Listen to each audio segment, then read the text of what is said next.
శివరాం ప్రసాద్ గారు జగన్మోహన్ రెడ్డి గారు అధికారాన్ని కోల్పోయి అప్రహితమైన అధికారాన్ని ఆయన ఉన్న 5 సంవత్సరాల కాలంలో ఆయన నాయకులు అనుభవించారు. అధికారాన్ని కోల్పోయి సుమారు 5 నెలలు కావస్తా ఉంది. అయితే ఆయన ఇంకా అధికారాన్ని కోల్పోయాము అనే స్పృహలో లేకుండా సింగిల్ డిజిట్కే తెలుగుదేశం పార్టీని పరిమితం చేయాలి, రాష్ట్రంలో అంతా కూడా ప్రభుత్వానికి వ్యతిరేకంగా ఉన్నారు అని ఆయన ఏకపక్షంగా ఆయనకంతటా ఆయన చెప్పుకుంటూ వెళ్తా ఉన్నారు. ఇక కార్యకర్తలతో జగనన్న అనే ప్రోగ్రామ్ని 2025లో అంటే డిసెంబర్ నెల ఎత్తేసారు. ఆయన ఇంకేం చేయను నేను డిసెంబర్ నెలలో అని తీర్మానించేశారు. జనవరి నుంచి కార్యకర్తల్లో జగనన్న అని చెప్పి ఆయన పార్టీకి బలోపేతం దిశానిర్దేశం చేస్తామని ఒక కార్యక్రమాన్ని రూపొందించుకున్నారు. నిజంగా జగన్మోహన్ రెడ్డి గారికి ఇది ఉపయోగపడుతుందంటారా? 2019లో జగన్మోహన్ రెడ్డి గారికి అంటే అంత చిన్న వయసులో ఒక గోల్డెన్ ఆపర్చునిటీ వచ్చింది ఆంధ్రప్రదేశ్లో ప్రజలకు సేవ చేయటానికి. అదే తన పేరు చిరస్థాయిగా నిలుపుకోవడానికి మంచి అవకాశం వచ్చింది. దాన్ని ఆయన విద్వేషపూరిత రాజకీయాలతో ఎంతసేపు ఫ్యాక్షన్ రాజకీయాలు, ఫ్యాక్షన్ తరహా రాజకీయాలు, యాంటీ డెవలప్మెంట్ యాక్టివిటీస్తో దాన్ని ఆయన చేతులారా పోగొట్టుకున్నాడు, చేజార్చుకున్నాడు. న్యాయంగా చంద్రబాబు నాయుడు గారు మొదలెట్టారు అమరావతి. అది పూర్తి చేసి ఉంటే సరే, పూర్తి చేయకపోయినా దాన్ని అంతవరకే ఎంతవరకు ఉందో దాని వరకు కంప్లీట్ చేసి నిలబెట్టి పోలవరాన్ని కంప్లీట్ చేసి ఉంటే ఆయన పేరు చిరస్థాయిగా నిలిచిపోయింది. అటువంటి అవకాశాన్ని చేజేతులా చెడగొట్టుకుని ఆయన అక్కడ ప్రజావేదికను కూల్చేసి, అంతకుముందు ఏదైతే ప్రభుత్వం ఆ ప్రజావేదిక ఎవరిది? ప్రభుత్వ సొమ్ముతో ప్రజల సొమ్ముతో కట్టిన ప్రభుత్వం యొక్క భవనాన్ని కూల్చేసి అదేదో పెద్ద అచీవ్మెంట్ లాగా మాట్లాడి నేను డెవలప్మెంట్కి వ్యతిరేకమనే ముద్ర ఆయనంతకు ఆయన వేసుకున్నాడు. అది అవకాశం పోగొట్టుకున్నాడు.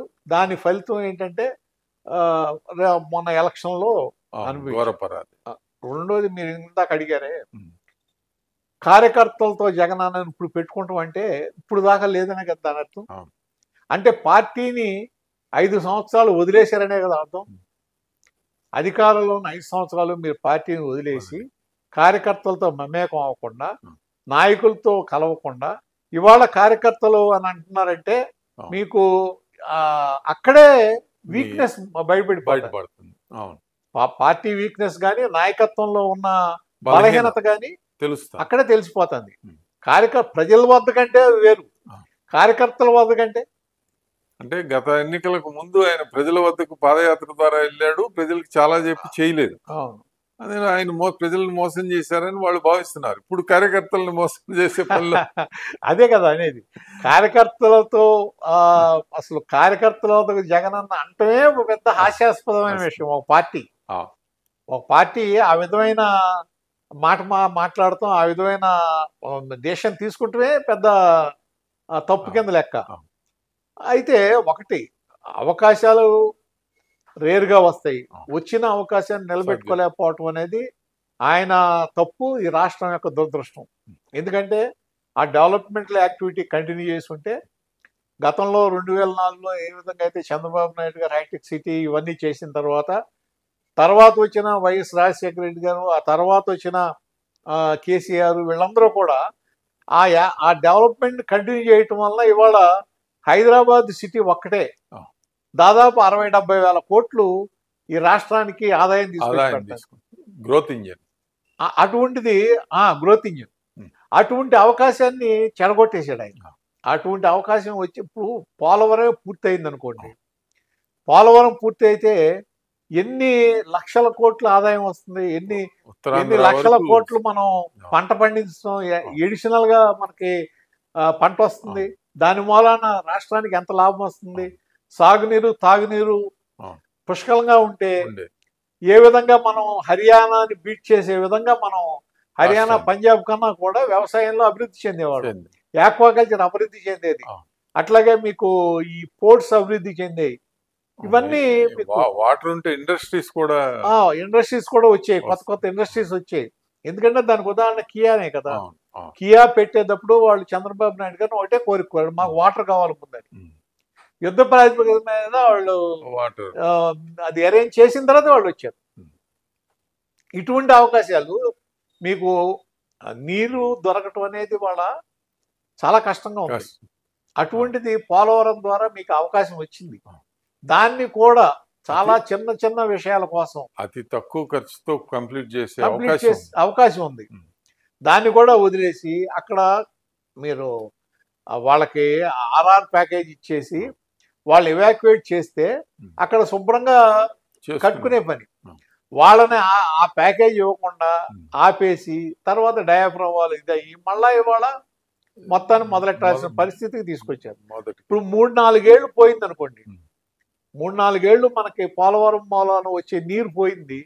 ఎంత నష్టం రాష్ట్రానికి? ఎన్ని లక్షల కోట్ల నష్టం? ఆదాయం అంతా కూడా ఇక్కడే రాష్ట్రంలో ఖర్చు పెట్టేవాళ్ళు ట్యాక్స్ రూపేణా మళ్ళీ రాష్ట్రానికి వచ్చేది, డెవలప్మెంట్ వచ్చేది కదా, మా డెవలప్మెంట్ యాక్టివిటీస్ పనికి వచ్చేది కదా. ఒకవేళ ఆయన అనుకున్నట్టే ఇంకా ఎక్కువ సంక్షేమం ఇవ్వాలన్నా దాంట్లో నుంచి ఇవ్వగలిగే పరిస్థితి వచ్చేది కదా. లక్షల కోట్లు మనం అప్పు చేసి ఇవ్వాల్సిన పరిస్థితి వచ్చేది కదా. అప్పుడు ఆ వచ్చిన దాన్ని పంచేవాళ్ళు కదా. అంటే దీర్ఘకాలిక దృష్టి లేకుండా ఈ షార్ట్ సైటెడ్నెస్, ఎంతసేపు అప్పటికప్పుడు ఇది అవ్వాలి, వెంటనే ఏదో ఒక రూపంలో డబ్బులు జేబులో పడాలి, స్వలాభం. దానికోసం ఈ విధమైన పనులు చేసి నష్టపోయారు. ప్రజలు అర్థం చేసుకున్నారు కాబట్టి వాళ్ళ పరిస్థితి. ఇంకా ఆయన నేను ఇంకా ఇది ఓడిపోలేదు అనుకున్నారు అంటే అదొక విధమైన భ్రమ. ఆ భ్రమలో బతుకుతున్నట్టు లెక్కే. ఫూల్స్ ప్యారడైజ్ అంటారు కదా. ఆ విధంగా బతికేవాడిని ఎవడేం చేస్తాడు? ప్రజల్లో ఉండి ప్రజలను అర్థం చేసుకుంటే, ప్రజాభిప్రాయం ఎట్లుందో తెలుసుకుంటే, దాని ప్రకారం మనం ఏదన్నా చేయగలిగితే, దాని ప్రకారం ఒక యాక్షన్ ప్లాన్ రెడీ చేసుకోగలిగితే అప్పుడు ప్రజలు మెచ్చుకుంటారు. ఇవాళ కొత్తగా చెప్పడానికి ఏముంది, ఆల్రెడీ అయిపోయింది. ఇంతకుముందు చేసినట్లు సమాధానం చెప్పడానికే సరిపోట్లా. ఇవాళ ఆల్రెడీ అమెరికా కోర్టులో కేసు పడింది. యుఎస్ సెక్యూరిటీస్ వాళ్ళు, తర్వాత FBI కోర్టులో కేసు వేశారు. ఇది అదాని సెక్యూ గురించి. అంటే 1750 కోట్లు నష్టం అన్నారు కదా. 1750 కోట్లు లంచం వచ్చిందన్న. 1750 కోట్ల కోసం 25 ఏళ్ల పాటు రాష్ట్రానికి ఎంత నష్టం జరుగుతుంది? 1,50,000 కోట్లు. ఆయన ఉండే పదవి కాలం 5 సంవత్సరాలకు ఇచ్చుకున్నా అదొక అట్లా కాదు. మీకు వచ్చేది 1750 కోట్లు, మీరు ఇచ్చింది ఎంత? రాష్ట్రానికి నష్టపరిచింది ఎంత? 1,50,000 కోట్లు. అంటే మరి అప్పులు పాలవ్వాలంటే రాష్ట్రం అవకేం ఉండోది. ఏ ఒప్పందం అయినా కలకాలం 25 సంవత్సరాలకు ఒప్పందం అంటే అట్లా కాదు. మామూలుగా ఏంటంటే ఒక ప్రాజెక్ట్ పెట్టాలప్పుడు చంద్రబాబు నాయుడు గారు కూడా 20 సంవత్సరాలకు ఒప్పందాలు చేశారు. PPL, ఇది ఈ పవర్ పర్చేజ్ అగ్రిమెంట్స్ చేశారు. కాకపోతే ఆ ప్లాంట్స్ ఎక్కడ పెట్టారు? ఆంధ్రప్రదేశ్ లో పెట్టే వాటికి, ఏపీలో పెట్టే వాటికి యావరేజ్ అప్పుడున్న దాని ప్రకారం 5 రూపాయలు 10 పైసలు పడింది. దానికి అగ్రిమెంట్ ఇచ్చారు. ఆ అగ్రిమెంట్ ఇచ్చినప్పుడు మనకి ఏంటి అవసరం ఉంది అంటే థర్మల్ ఇంకెక్కువ పడుతుంది. దాదాపు 9 రూపాయలు 10 రూపాయలు థర్మల్ పవర్ పడుతుంది. థర్మల్ పవర్ పడుతున్నప్పుడు దానికి తగ్గించుకోవటం కోసం మనకి ఆంధ్రప్రదేశ్ లో ఏర్పాటు చేయాలనుకున్నాను.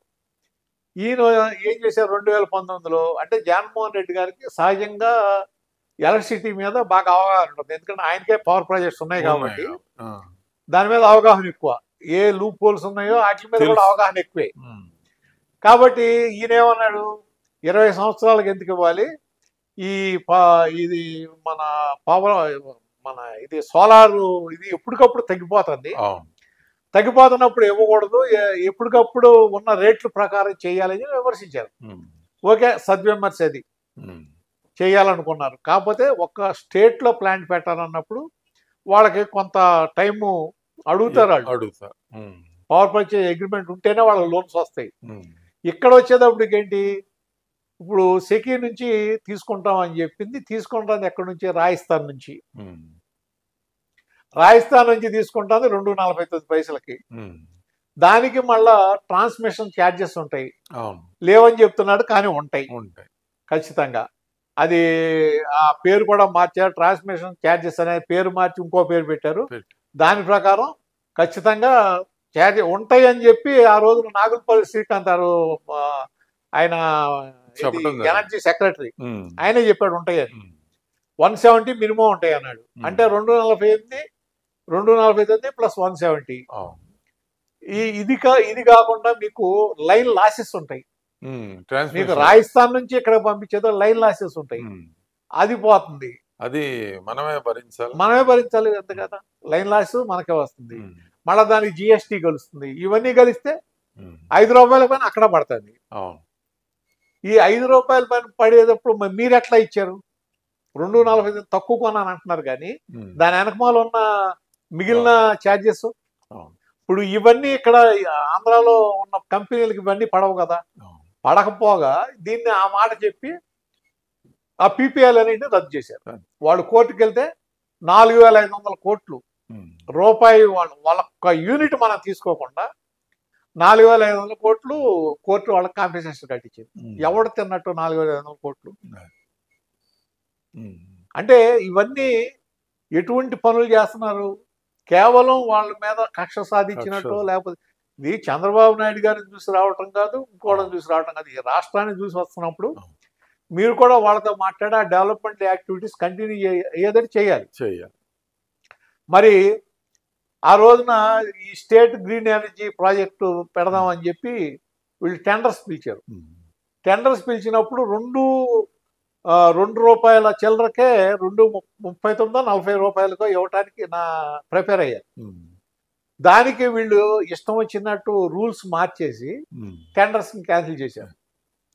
టెండర్ క్యాన్సిల్ చేస్తే టాటా పవర్ వాళ్ళు కోర్టుకు వెళ్తే కోర్టు కూడా టాటా పవర్ని సమర్థించింది. అంటే ఆ రోజున చేసింది దేనికి? ఈ ఉన్న మన స్టేట్లో ప్రాజెక్ట్స్ పెడతానికి రెడీ అయితే ప్రాజెక్ట్స్ ని పెట్టనివ్వకుండా వెనక్కి పంపించి ఎక్కడో రాజస్థాన్ లో అదాని పెట్టిన దాని నుంచి తీసుకున్నారంటే మరి దీని వెనకాల కుట్రకోణం కనపడుతుంది కదా. లేకపోతే అంత అవసరం లేదు కదా. ఇది కనుక తీసుకుంటే పైగా 2021లో మీరు అగ్రిమెంట్ చేసుకుని 2024 నుంచి సప్లై అంటే 3 సంవత్సరాల తర్వాత పోనీ దాంట్లో అప్పుడు ఆర్థిక శాఖ సంబంధించిన ప్రిన్సిపల్ సెక్రటరీ మాట్లాడాడు. ఏమని ఇచ్చాడు నోటు? ఆ రోజున ఏది ఉంటే ఆ రోజున ఏ రేట్ ఉంటే ఆ రేట్ వచ్చేటట్టు చూడండి. ఎట్టి పరిస్థితుల్లోనూ మన మిగిలిన ఛార్జెస్ కూడా కలిపి ₹2.45 వచ్చేటట్టు చేయమన్నాడు. పెంచడానికి వీల్లేదు అన్నాడు. దాన్ని క్యాబినెట్ లో పెట్టి వీళ్ళు ఏదైతే సజెషన్ ఇచ్చారో దాన్ని రద్దు చేశారు. అంటే కన్సిడరేషన్ తీసుకోవాలా. దాని అర్థం ఏంటి? అట్లాగే ఇవన్నీ జరిగినాయి కాబట్టి అంటే మనకి ప్రైమా ఫైసీ అంటారు కదా. ప్రైమా ఫైసీ అనేది జగన్మోహన్ రెడ్డి గారి వ్యతిరేకంగా ఉంది.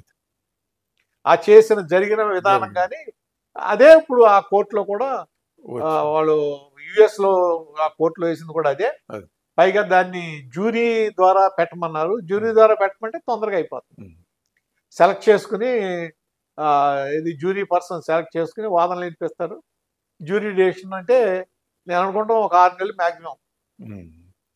ఈ లోపు డెసిషన్ అయింది అనుకోండి, ఒకవేళ వీళ్ళు 1,750 కోట్లు లంచం ఇచ్చినట్టే నిరూపణ అయింది అనుకోండి, పరిస్థితి ఏంటప్పుడు? మరి ఇన్ని సంవత్సరాలు ఈ అదానికి సంబంధించిన దాన్ని ఎందుకు భరించాలి మనం? కిందసారి లాగా పీపీఎల్ రద్దు చేసి 4,500 కోట్లు మనం ఇచ్చినట్టు కాకుండా ఒకవేళ అదే కనుక కోర్టుల ద్వారా రుజువు అయితే దాన్ని అడ్డం పెట్టుకుని మొత్తం మన అదానికి సంబంధించిన అదాని నుంచి తీసుకునే అగ్రిమెంట్ మొత్తాన్ని క్యాన్సిల్ చేసేయచ్చు. అలా ఆ అవకాశం ఉంది. ఎందుకంటే ఇక్కడ మీరు లంచం ఇచ్చారు కాబట్టి అవినీతికి పాల్పడ్డారు కాబట్టి మొత్తాన్ని దాన్ని క్యాన్సిల్ చేయొచ్చు. నేను అనుకుంటాం ఆ విధంగా వెయిట్ చేస్తారు తప్ప ప్రభుత్వం ఈ లోపు ఏం యాక్షన్ లేదు. ఎందుకంటే పీపీఎల్ రద్దు చేస్తే ఏం జరిగిందో చంద్రబాబు నాయుడు గారికి తెలుసు కదా. కాబట్టి దాని మీద యాక్షన్ వచ్చే వరకు ఆ ట్రయల్ కోర్టు ద్వారా డెసిషన్ వచ్చే వరకు వెయిట్ చేస్తారని నా ఉద్దేశం. అప్డేట్స్ కోసం మా కాయ్ టీవీని సబ్స్క్రైబ్ చేసుకోండి. మా వీడియో కనుక మీకు నచ్చినట్లయితే లైక్ చేయండి, షేర్ చేయండి. మీ విలువైన అభిప్రాయాలను కామెంట్ బాక్స్లో తెలియజేయండి.